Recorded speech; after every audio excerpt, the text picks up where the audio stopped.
to galacticconnection.com, one of the most popular blogs on the World Wide Web today for alternative news.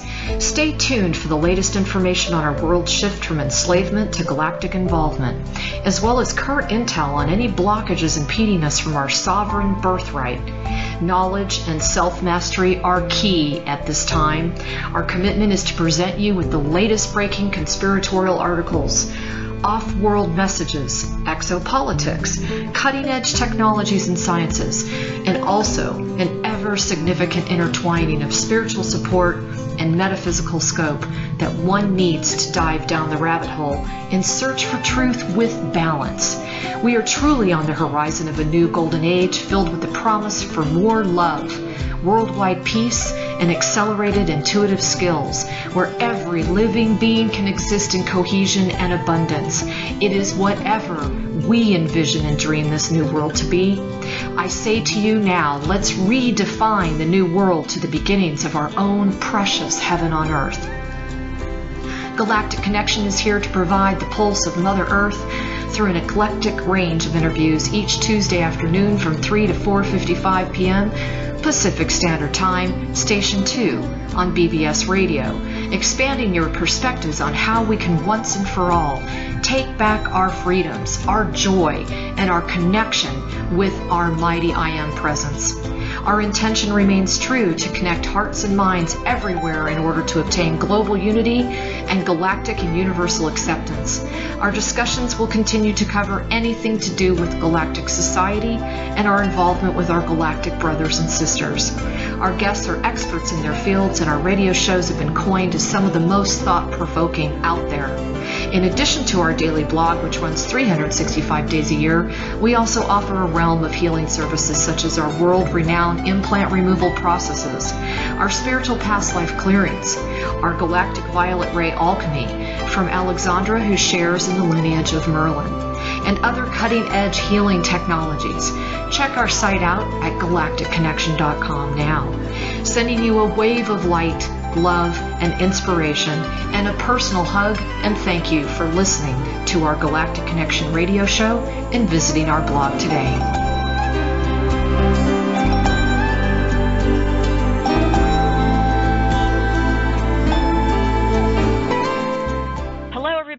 Today is Tuesday, October 15th, 2013, and this is Alexandra Metters of galacticconnection.com. If you haven't been to my website lately, please make sure you do so. There are all kinds of interesting updates going on. Everything from the implant removal process, which is unbelievable and very popular, apparently, amongst all you starseeds out there. And also, of course, the blog. Oh my gosh, I can't even keep up with the news that's coming out today. And I have a very, very interesting guest with me today, Cynthia Crawford. And you can, if you want to get up on her website while we're speaking, her website is etsculptor.com. That's etsculptor.com. So hello, Cynthia. Thank you for coming on today. I appreciate it. Hi, Alexandra. I am so honored to be on your show. Oh, well, thank you. I'm honored to have you on my show. I want everybody to know Cynthia has a fascinating background. When she and I first met, I was just mesmerized by her sculptures. And she is apparently a twin with a very interesting background, I might add. Her father was, what was he, an officer in the OSS, which if anybody doesn't know, that's the Office of Strategic Services. This is kind of like the predecessor of the CIA. Okay, right? Okay. No, he wasn't an officer. He worked on a project that they were heading that project. So he was in the Army, and being in the Army, many of the people that worked with the OSS had been working in the Army under something else. Like, for example, his job was primarily in to do with Korea and what was Korea. Okay, so around the 50s then. Yeah, well, actually, he started in the late 40s and then got out of it in the early 50s. So this was when the Korean War was kind of peaking. Yes. Yeah, I can imagine. And, apparently, tell everybody a little bit about your background as far as how you grew up in this kind of environment, because one of the reasons that Cynthia has such a phenomenal gift with her sculpting is that she was continually abducted and had numerous examinations and impregnations. So can you tell us a little bit about your experience with that? Well, yes, I actually started out when I was quite young, having contact with the beings, but also being taken to underground facilities, military facilities. And being a toddler, was quite terrified when I would find myself waking up and I'm strapped to a type of a stretcher-like thing and being taken into a building that was a military building, that it would go, when the elevator would go downstairs, it went several, we're talking at least about a dozen floors down at the minimum. Oh my. It was rather scary, and I remember they were testing me and trying to have me do certain things, and I never knew. I was very, very sensitive as a child, and terrified too.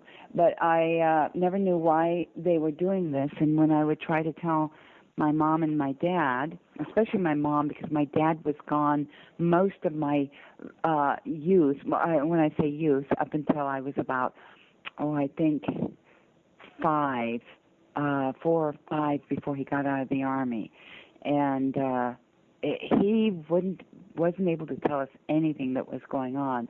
But my mother used to always say that I was imagining it. Wow. I also, by the way, didn't start speaking sentences until I was about 5. Oh my. So when I would talk about things, it was very difficult for me to articulate to my mother exactly what was going on. Well, don't you think that's because you were probably in a state of trauma? I mean.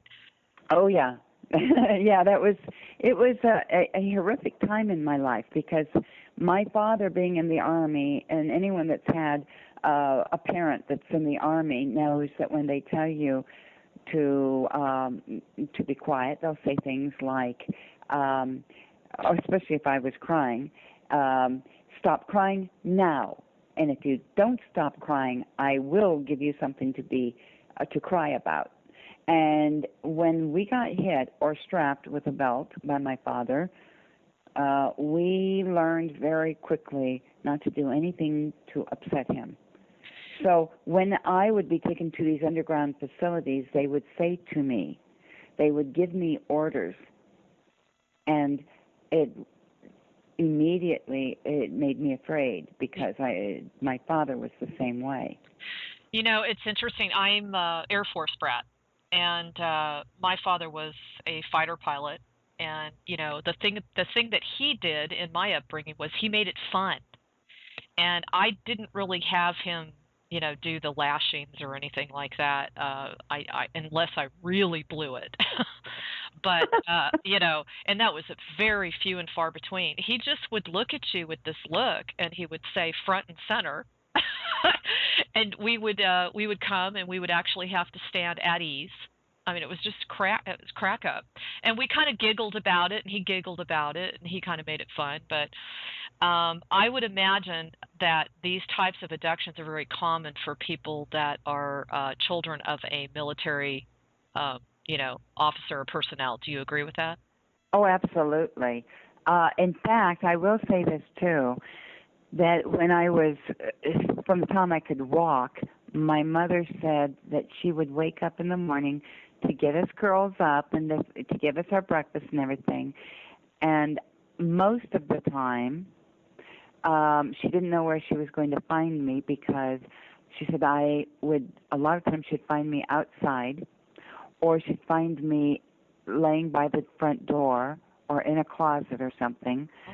God. And but when she'd find me outside, she knew that, or this is what she told me, that I was a sleepwalker. But that sleepwalking that she claimed I did continued all the way through high school. And I mean, it still was beyond, but it wasn't sleepwalking. I mean, most people would say, oh, of course it was sleepwalking. Well, when I would go on the ships, sometimes they didn't always put me back in my bed. Mm. And there would be times I would wake up outside and I would freak out because I didn't know how I got outside. And even as a teenager, I have to say that there would be times when I would be asleep, and the next thing I know is I'm waking up and I'm in the air. I'm looking over the housetops, and I'm going into a light. I'm going into a ship. And I hated having those dreams because I had a terrible fear of heights. And I always thought I was going to fall out of the sky. Well, not only that, you didn't know what your future was going to be once you got in one of those ships. Did you ever experience the abductions as actually a physical event, or was it definitely the aliens? Which it sounds to me like some of them were working with the government, but apparently some of them were not. Right, and I had twofold. When the Greys would come and get me when I was a little toddler, the Greys would take me out of my bed, and then I would go into a military vehicle and military building. Wow. So that was the little Greys that got me. Now, as I also would experience being on ships, most of that occurred when I was in my teens. However, when I was in third grade, my mother and father had split up just as I got out of third grade, and we moved to Omaha, Nebraska.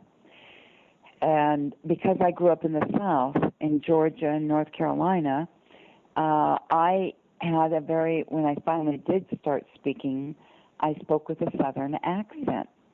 So living in Omaha, Nebraska, moving there, they said I had a speech impediment and had to go to a special speech therapy class every.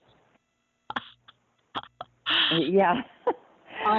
That just cracks me up because I grew up in Georgia. I grew up in North Carolina because they both had bases there. And I had a very strong Southern accent, and my father said, we need to work on this. But it's interesting. But then when I was in third grade, something happened to me that shook my world, and suddenly I could not connect to reality.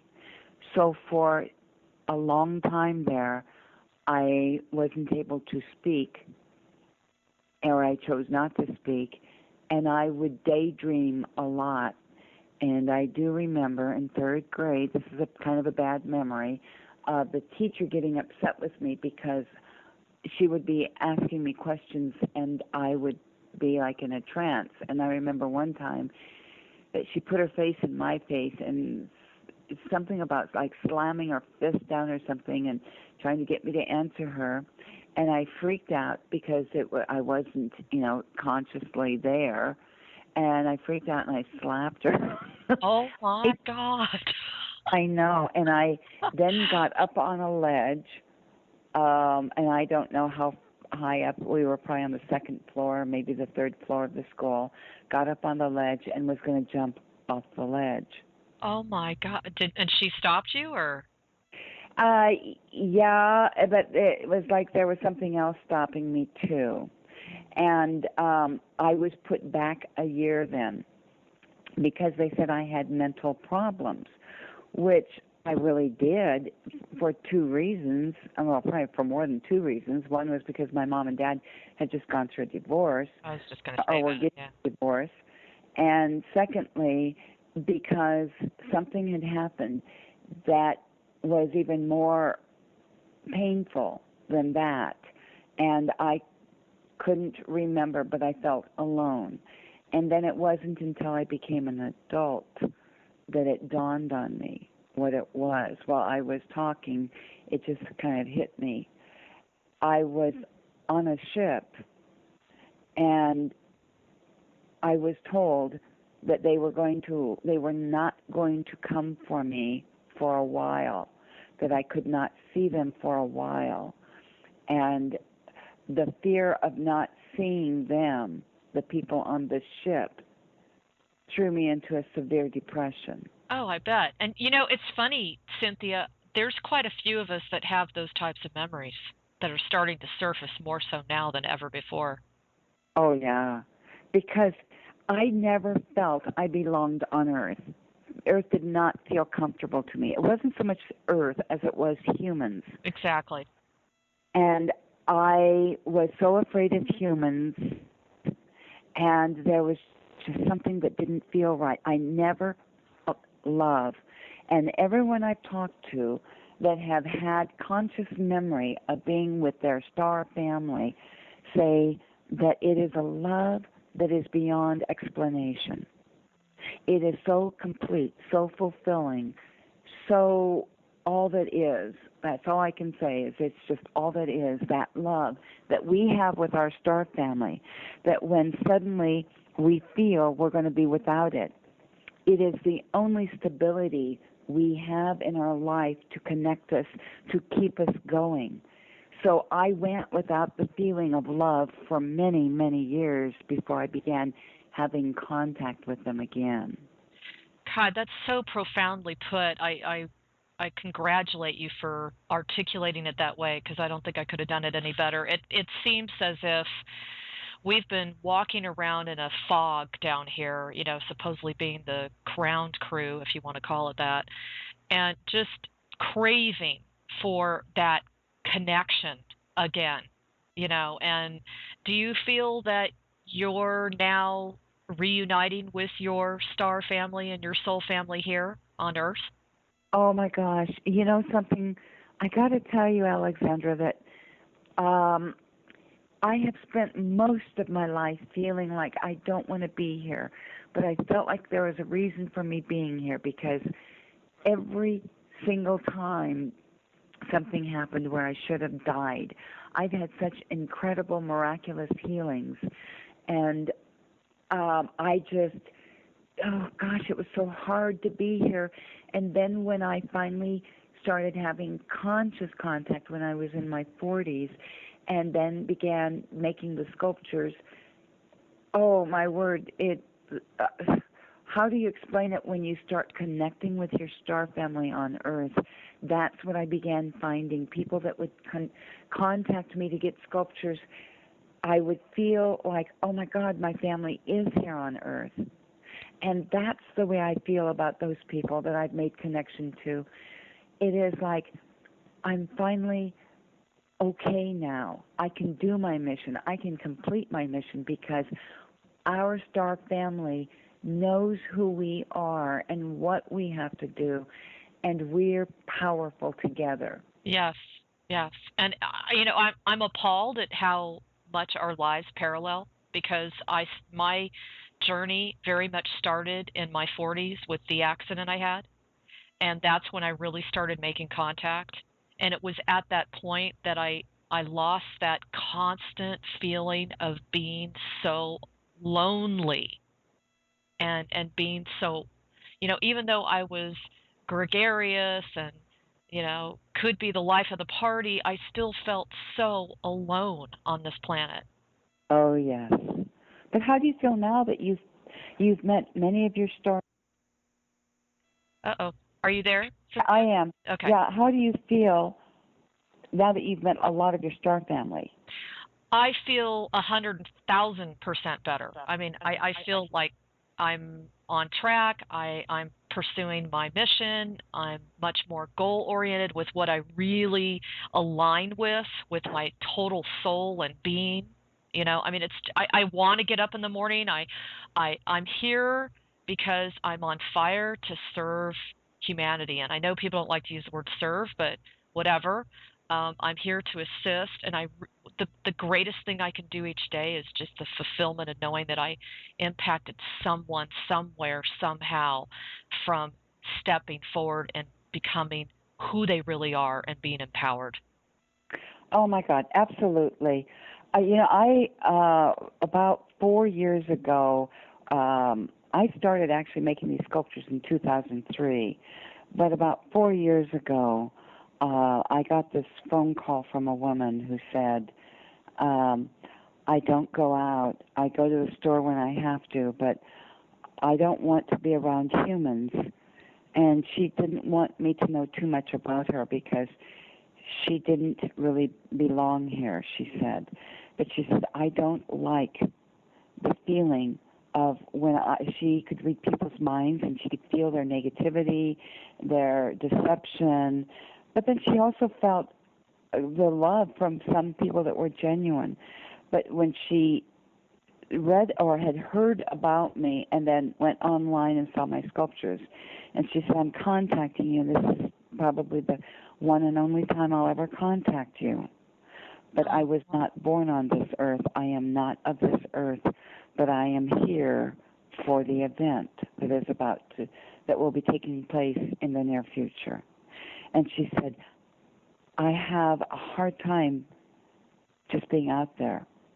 And I told this woman, I said, you know, there are others of us on this planet too, but we have to be out there, for we cannot assist humanity.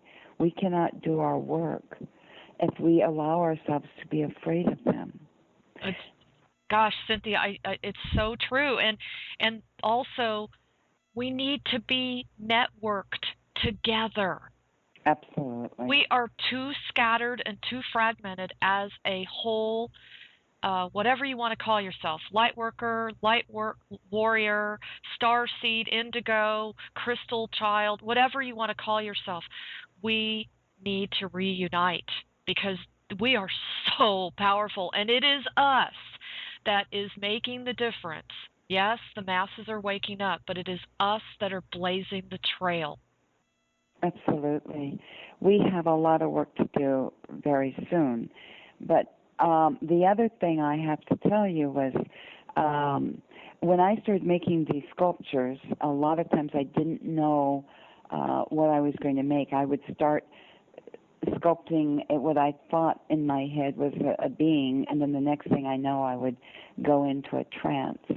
And then I would come out of the trance, and I had created a sculpture unlike anything I'd ever seen or remembered seeing. Wow. And the interesting thing about it was when after about a year or two of making these sculptures, it was so much work. It's so much harder because I'm not allowed to do like what do they call that? To manufacture them where they automatically come off a line. You know what I'm saying? Yes, yes. Where you're just basically cookie cutting them. Right. I have to work hands-on with these sculptures, and some of these sculptures take a minimum of 4 hours, and most of them will take anywhere from 5 to even I've worked as long as 8 hours on a sculpture. So when you see the prices on the sculptures, it's very, very low for all the hours I work on these sculptures. But it's not about the money. Right. It's about these sculptures are almost like picking up the telephone and having a direct connection to your star family. And it's not like you're going to pick up the sculpture and go, hello there. I'm here. Anybody there? Yeah, I noticed that supposedly when people have them, their vibratory rate changes, their temperature of their body changes. Oh, my God. It was unbelievable. In fact, less than a month ago, I was in Alabama. And I have to be honest with you, Alabama was not a place I was looking forward to going. I'm sorry. I've been there many times.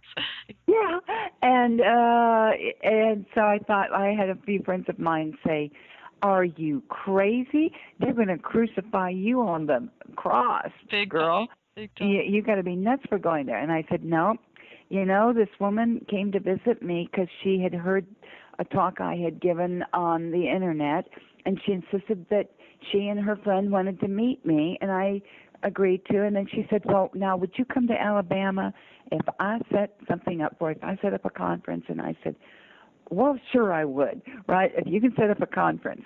Well, but I told her, I said, I can't afford to pay my own way out there and all the expenses to set this up, so you would have to do all the work yourself. Well, interestingly enough, we had many, during the 2 months it took to set this up, maybe even 3 months, there were people that were excited about coming to it and others that wanted to come but were kind of iffy. And then there was another thing going on at the same time that I was there, and it was a psychic there. Oh, God. So that was on and off, and I told my guides, I said, look, I really don't want to go to Alabama, so maybe you can kind of like, give her a pat on the back, say, great job at another time, My guides wouldn't listen to me. They put it together, and even though there were only 30 people that showed up, about 30 people total were there in the room. Let me tell you, when they walked in that room, it was like seeing my fellow star people from the ships walking in the room. And the other thing that happened was I got not one order for sculptures for 3 weeks, and I said to my guys, I go, okay, you guys, I have to pay my bills because I spend all my time working on these sculptures, and I can't go out and get a job because I can't do both. So, I need some orders if I'm going to pay my bills. And they said to me, when you have made enough sculptures that need to be in Alabama, you will start getting your orders. So I'm working like crazy. And I finally decided, because I had to carry these on the plane. Oh, God. I know. And so I'm going, this is going to be a heavy load. So I only took 17 sculptures with me. Only 17. Yeah. And only one did not sell. But this is the interesting thing. Wow. I thought I was only going to be talking for like about 2.5 hours. It was an all-day conference. Oh, we took 2 breaks, and that was it. That's great news.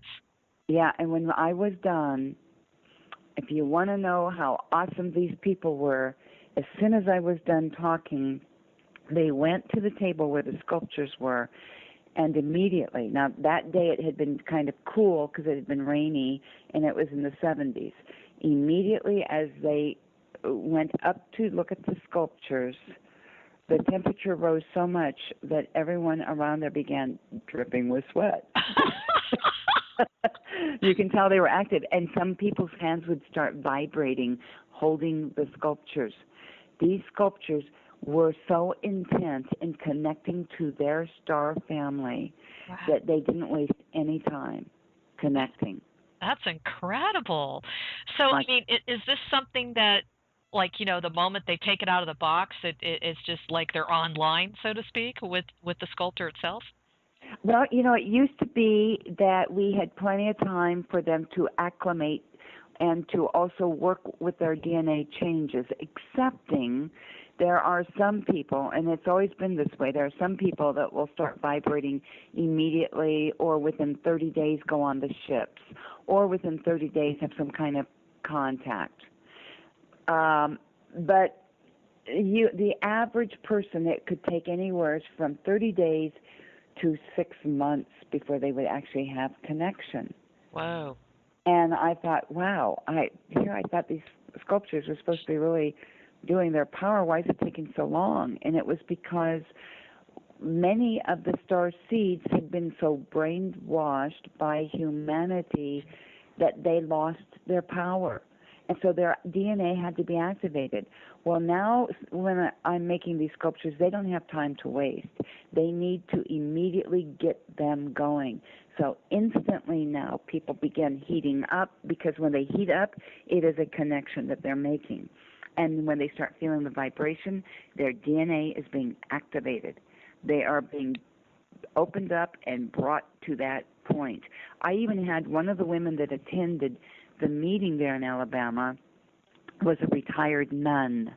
Oh, wow. I know.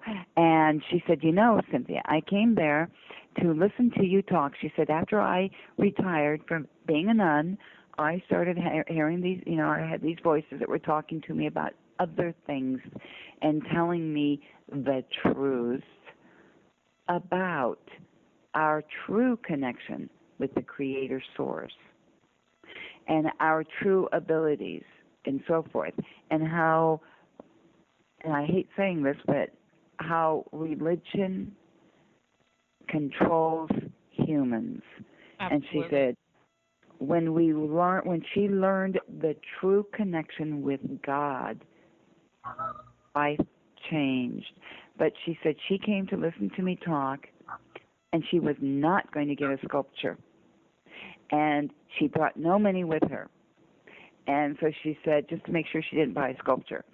And when everybody got up to look at the sculptures, she went over there, and she said she just wanted to look at them. And all of a sudden, she's getting this telepathic communication with one of the sculptures, and it happened to be the master teacher. And the master teacher is the one with the white face, the white beard, and wears a black hooded robe. And many people have experienced him, and those people are extremely, extremely spiritual, and they have helped guide them through things. And in fact, I've met people that have become reverends or ministers and have started their own centers of spiritual living, not religious living, but spiritual living, and so forth. But anyway, she said that this sculpture immediately started speaking to her, and it says to her, well, what are you going to do? And she said she's thinking, it's talking to me, kind of shocked. And she goes, what do you mean? And she said, he's tapping his foot. And I said, well, he had a long robe on. I didn't really put feet on. And she goes, well, he's tapping his foot. And I go, okay, he's tapping his foot. Go ahead. Oh, that's so funny. He says, are you going to take me home or what? And she said, well, am I supposed to?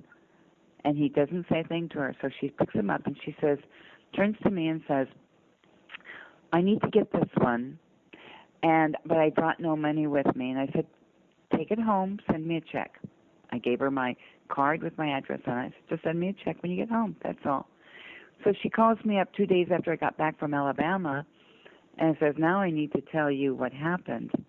So she told me that story about how it talked to her, and then all the way home, it was talking to her in the car as she drove from Alabama to Georgia, where she lives. Now, interestingly, she also was a woman who has had many illnesses, has not been very well. And I guess when you get up in your high 70s, between 75 and 80, you have your aches and pains, and you sometimes wonder, okay, how long am I going to have to be here because this is getting painful? Right. So she said to me the very next morning after she got home with her sculpture, she said, I woke up, and she said, I think that this being has healed me because I've never felt this good. I haven't felt this good since I was young. Oh, that's fabulous. That is so fabulous. I mean, what a cool experience. So this started when you were in your 40s. Yeah, having conscious contact, it started in my 40s, but I didn't start making the sculptures until I was in my 50s. Ah, okay. And I mean, I'm 64 now. So I've been making them since 2003, and I tried to stop making them after a couple of years, and they came to me. Well, actually, I'm going to tell you one of the stories that's going to blow your mind. I asked them because I was making them out of clay and making originals, and what happened was a guy called me who had bought 3 originals, and a woman had been on pain medication, and he had these on pillars in his house and with lights above them like you would see in an art gallery. Yeah. And she was on crutches and on painkillers, and she lost her footing, and like a domino effect, fell into one, and the other one fell into the other, and so forth. Well, I think all 3 of them broke. Well, when you have a clay sculpture, sometimes clay sculptures, when they hit hard enough, especially when you've got tile floor, there are so many pieces that it's worse than putting a puzzle together, and most of the time you cannot even glue them back together because sometimes they even shatter in places where they're a little bit thinner than others. So I asked my guides, I said, oh, wow, I can't be doing this. I can't be selling them and having this happen to them. So I said, what can I do? So they told me they had to be made out of natural material. So they showed me a material, and so I went, and I make them out of hydrocal. So in order to make them out of hydrocal, I make a form where I pour the hydrocal, liquid hydrocal, into a rubber mold, and then I do hands-on for hours where I sculpt the details, the features, and the arms, everything detailed into it. Then I have to sand it down, and if there's something that's not right, then I have to rebuild it and fix it, do whatever I have to do to make them look as good as I can possibly make them. And then I do several different types of coats of paint on them. Anyway, so this one particular time I had made a mold of a, what was it? I think it was the Andromedan. Yes, it was the Andromedan adult. And it was causing me to work 6 hours on the head when it would come out of the mold. And I thought, well, I'll just pour it and it'll turn out perfect, and all I have to do is paint it then. Well, they wouldn't allow it. And I got really upset, and I said to my guides, I said, that's it. I'm done. I'm not making these anymore. And so I decided, okay, I will make a second mold. So I threw the first mold away. It had been literally, the mold had been picked up from in the trash, out to a dump. And you know, the dumps here, every time the trash is put in the dump, they have to cover it up with dirt and so forth like that. So I had made another mold, and the second mold was worse than the first. And it was causing me to work 10 hours on this mold. I just started crying, and I said, that's it, I'm done. I will never make another sculpture, and don't you bug me again about making your sculptures. I won't do it. And the next morning I woke up, and I went out in my garage where I kept the molds at that time, went out in my garage to do something, and there on the table, completely cleaned up, was the mold I had thrown away a week before that had already been buried. No way. Oh, yeah. And that's when I knew I had to do them. And then I tried a second time to quit making them, and they said to me, they got mad at me, and they go, they took me into the etheric realm and scolded me. And they said, you cannot quit making these sculptures. You agreed before you came to Earth that you would help awaken the star seeds and to help them have contact again and remember their star family. You agreed to do this. You cannot stop. And then when they told me that, I said, oh, my God, you mean it really is important? Well, if it's that important, I'm not going to quit. So I've never quit. That's incredible. I so relate to your story because, you know, I started, I don't know if you'd use the word channeling because that's really not the right word, but I started receiving all of this information about my alchemy when I started making essences. And this is after I had a really, really like horrific car accident. And yes. it was the same kind of thing. It was, you know, I must have spent, I mean, I'm not kidding. I was so consumed with what I did, and I loved what I did that, I mean, we're talking thousands of hours of just playing and making and bugging bugging everybody that was my friend and saying, can I try this on you? Can I try that on you? You know, let me make this tincture for you, you know? And I remember just getting to a point where I was frustrated one day because I was working on people that were on, you know, 17 pharmaceutical drugs and really had not done any inner work, and they didn't notice any difference at all. But yet there were other people, you know, that were like profoundly affected by the remedies. And I finally just one day said, you know, I'm obviously failing. I don't know what I'm doing, and da da da da. And I finally got the same similar type of message that you did, which is, hey, these people are so um, there's so much density because of all the programming, Yes. and all the toxicity in the body, and da da da da da. And I'm like, okay. So God, it's so funny. Our lives are. I mean, I've talked to you quite a few times, but I never realized how paralleled our lives are. Yeah, actually, when you were telling me that about how you got this information downloaded to you, that was the information that is that connection from your soul, from this container to being on the ships and also being on your planets. Because where we come from, we live with nothing but natural stuff. I just spoke to a man yesterday who said that he's been doing a similar thing that you do, but he's been doing it for himself only. And he said, he didn't know if he was a starseed or what. And I said, you're not doing it by accident. You're remembering the way we live, where we come from. We live with nature. That which grows naturally is our cure and our belief and our power. And everything boils down to believing. When we believe, we can make things happen. Because as soon as we say, well, I'm afraid I'm not gonna have contact, we have sabotaged ourselves. So we have to believe.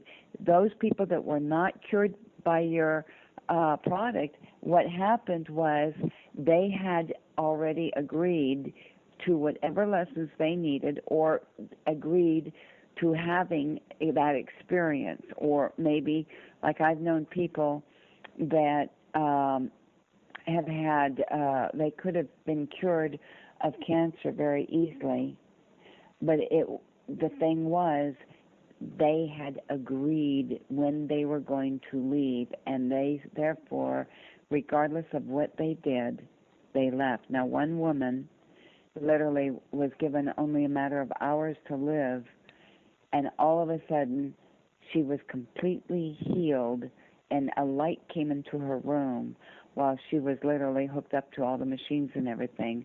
A light came into her room and overwhelmed her, and she was completely healed of cancer, and the doctors could not find any sign of cancer. And she said, I always said I believe. About 3 or 4 months later, all of a sudden in one day, her cancer came back and she died within days. Oh, wow. Why? Because it was her time. And this is what, my heart was broken, and I thought, well, what's wrong with this? Why did she go? Because why would you heal her and then have her go? And it was because she had still people to give the message to. Her mission, her job was done. Good point. Well, now you mentioned before, I have a couple questions kind of going backwards a bit. You mentioned before that you're a hybrid. Yeah. Why? What is important about that in the work that you do? Wow. There's many, many hybrids. So people don't realize this, but I get calls and emails from people all the time who are also hybrids. So there's different ways of being hybrids. We all are star seeds because we all are one with the Creator Source. But my being a hybrid was a manipulation by the government. Ah. The government was trying, at that time, they had been working with German scientists because the Germans had, since it was before 1915, somewhere around 1915, when they were contacted by some of the beings, and they were taught how to create hybrids, cloning, and things like this. So during the war, World War II, actually, there were around 4,000 clones that came marching into this one town where there were not that many soldiers, and they just came marching in their German uniforms. So whoa. When we won the war, it was the German scientists that came over on a top secret project to create hybrids. Yeah, I was familiar with the German scientists, but I wasn't familiar that they were doing just that much focus on the hybrids themselves. Oh my gosh, yeah. Actually, a person that had would go over to Germany and work a lot on projects with different manufacturing companies where they were building large plants and all that. Happened into a certain library where a lot of this documentation of what they were doing was there. He even got a video that he was not supposed to get, and as long he rented it and he made copies of it and didn't tell them. Wow. Well, anyway. So, that's a whole other story. I know, and I don't want to get in trouble. So I'll say this. I had the video, a copy of the video, which was very, very poor quality by the time it had been duplicated several times, so I knew certain things.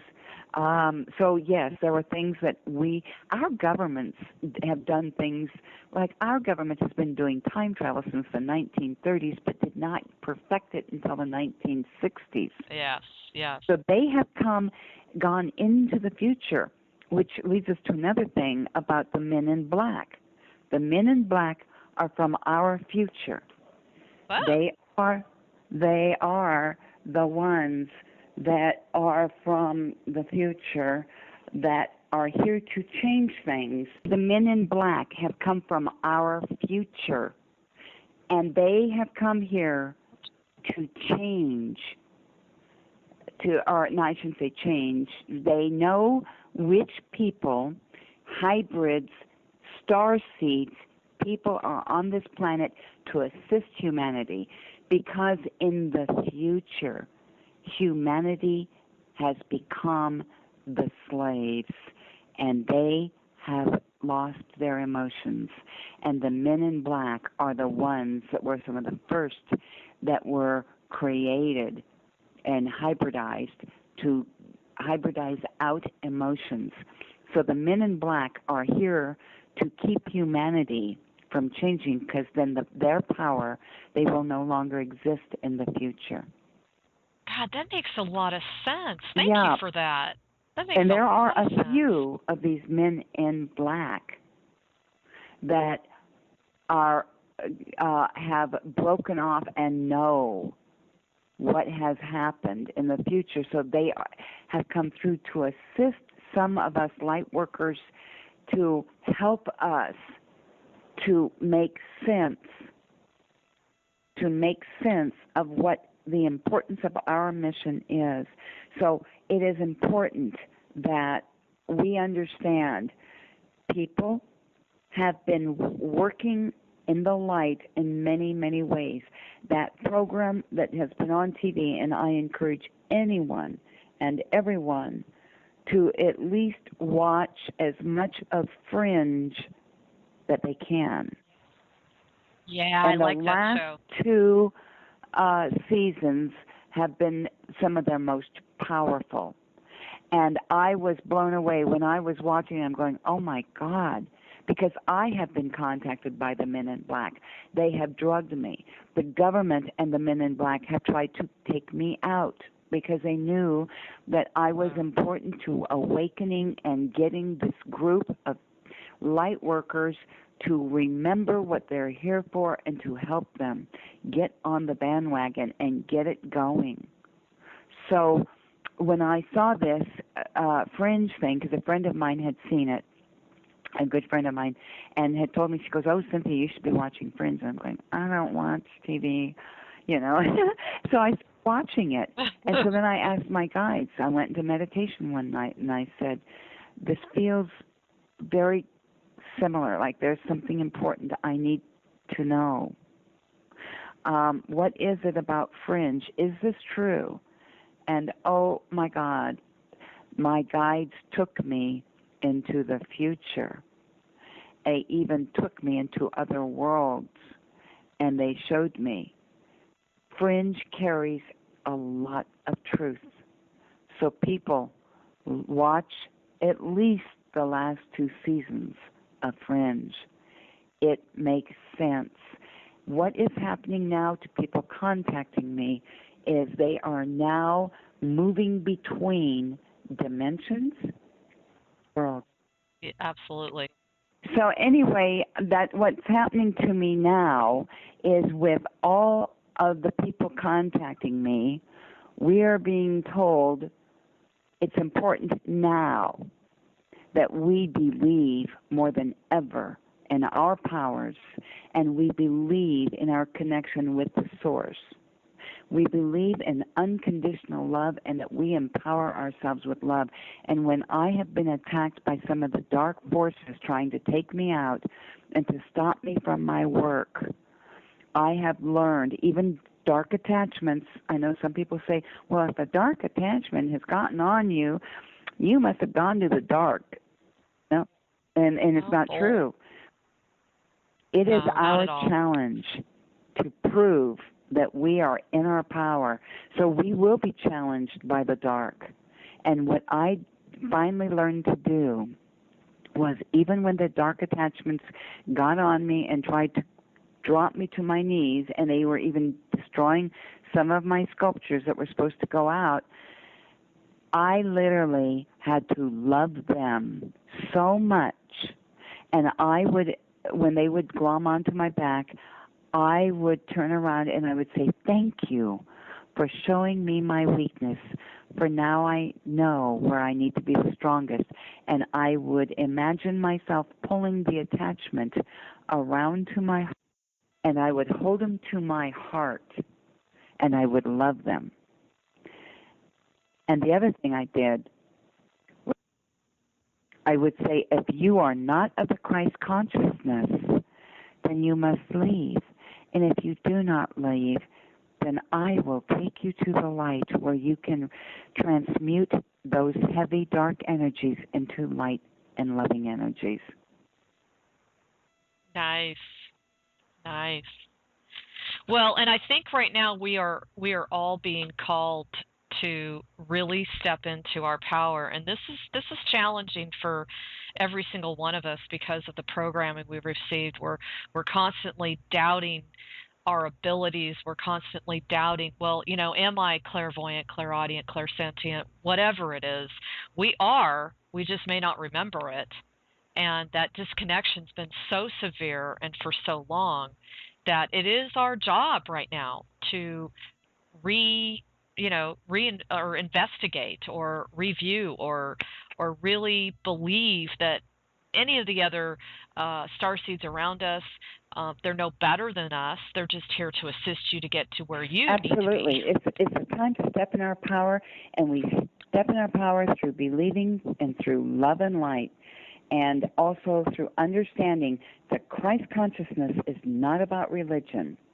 It's about being able to honor every single person on this planet and throughout the universe for whatever lessons they have chosen to learn in their life, and to give up greed, judgment, prejudice, fear, all those feelings, and to transmute any negative feelings we have into unbelievable love, to the most powerful, unconditional love. And we also have to understand, my beings told me one other thing that was really important for me to learn, and this was when I would say, people would say to me, well, you need to forgive those people that have hurt you in your past. My guide said to me, you are beyond forgiveness. For forgiveness connotates that something bad has been done to you, when all of the things you agreed to before you came to Earth were lessons you chose to learn. You then transmute or change the meaning from, or the words from forgive to thank you. And they say, no longer say I forgive you for what you did to me. You say, I thank you for agreeing to participate in the lesson I chose. Ooh, I really like that, because unfortunately the word forgiveness connotates that you're in a subservient sort of position as far as being of sin or being less than, or because a lot of times when we say we're sorry, we're doing so because we're so conscientious about the other person's feelings when we really didn't intend for that to occur. Absolutely. So I really like that. Well, listen, it's already at the top of the hour. I cannot believe how fast time's flown. But Cynthia, I just really wanted to thank you for coming on the show and enlightening us with your work that you're doing for humanity. And do me a favor and give everybody, any other information they need to have to contact you if they're interested in getting their own personal sculptures. Regardless if you want a sculpture or you just want to talk and to know who you are, to have any kind of assistance that I can give you, write to me. My email address is Cynthia T, that's T as in Tom, Cynthia T. Crawford. So the last name spelled Crawford.